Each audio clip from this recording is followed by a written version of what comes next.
गुरुर्ब्रह्मा गुरुर्विष्णुः गुरुर्देवो महेश्वरः गुरुर्साक्षात् परं ब्रह्म तस्मै श्री गुरुवे नमः।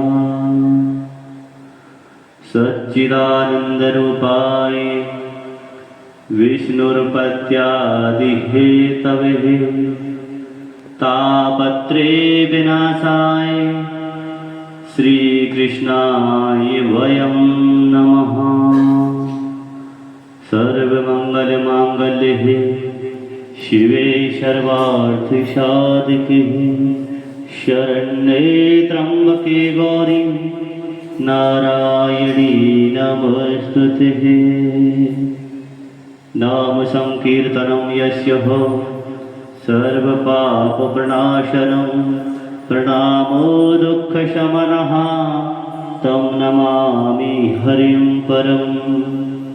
कृष्णाय वासुदेवाय हरये परमात्मने प्रणतः क्लेशनाशाय गोविन्दाय नमो नमः। श्री गुरुदेव भगवान की जय, संत भगवान की जय, स्वामी श्री हरिदास महाराज की जय। श्रीमद्भागवत भगवान की जय। श्री नारद जी के उपदेश से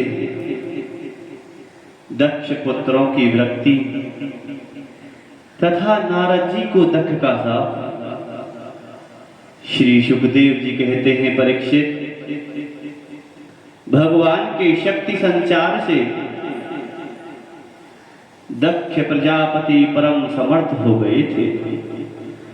उन्होंने पंचजन की पुत्री असिक्री से हर्यश्व नाम के 10,000 पुत्र उत्पन्न किए। राजन, दक्ष के ये सभी पुत्र एक आचरण और एक स्वभाव के थे। जब उनके पिता दक्ष ने उन्हें संतान उत्पन्न करने की आज्ञा दी,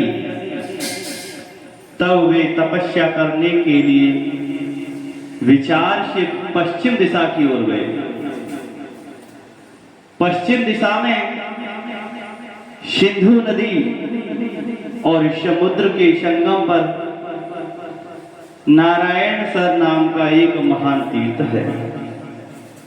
बड़े बड़े मुनि और सिद्ध पुरुष वहां निवास करते हैं।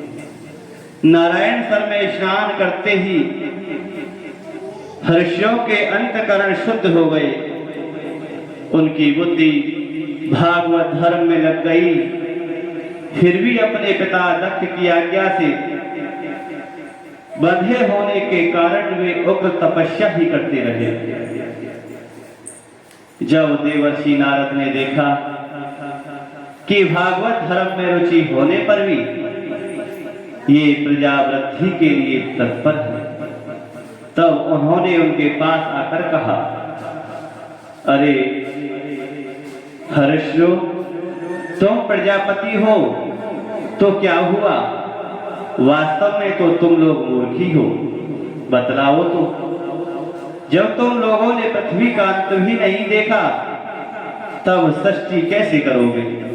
बड़े खेद की बात है। देखो, एक ऐसा देश है जिसमें एक ही पुरुष है, एक ऐसा बिल है जिससे बाहर निकलने का रास्ता ही नहीं है, एक ऐसी स्त्री है जो बहुरूपणी है, एक ऐसा पुरुष है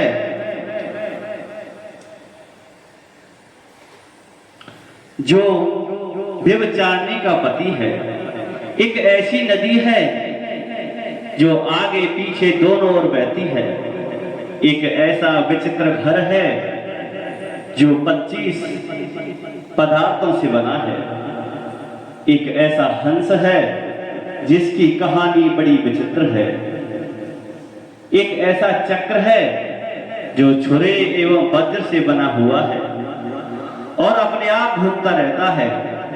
मूर्ख हर्षो, जब तक तुम लोग अपने सर्वज्ञ पिता के उचित आदेश को समझ नहीं लोगे और इन उपयुक्त वस्तुओं को देख नहीं लोगे, तब तक उनकी आज्ञा अनुसार सृष्टि कैसे कर सकोगे। श्री सुखदेव जी कहते हैं, परीक्षित, हर्ष जन्म से ही बड़े बुद्धिमान थे। वे देवर्षि नारद की यह पहेली, ये गूढ़ वचन सुनकर अपनी बुद्धि से स्वयं ही विचार करने लगे। देवर्षि नारद का कहना तो सच है, यह लिंग शरीर ही, जिसे साधारणतः जीव कहते हैं, पृथ्वी है और यही आत्मा का अनादि बंधन है। इसका अंत विनाश देखे बिना मुख के अनुपयोगी कर्मों से लगे रहने से क्या लाभ है। सचमुच ईश्वर एक ही है, वह जागृत आदि तीनों अवस्थाओं और उनके अभिमानियों से भिन्न उनका साक्षी तुर्य है। वही सबका आश्रय है, परंतु उसका आश्रय कोई नहीं है, वही भगवान है।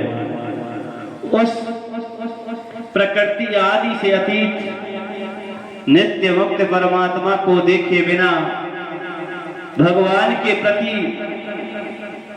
असमर्पित कर्मों से जीव को क्या लाभ है।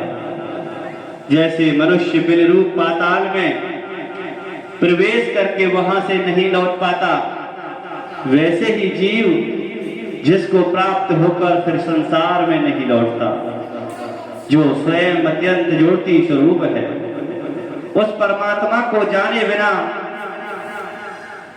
विनाशवान स्वर्ग आदि फल देने वाले कर्मों को करने से क्या लाभ है।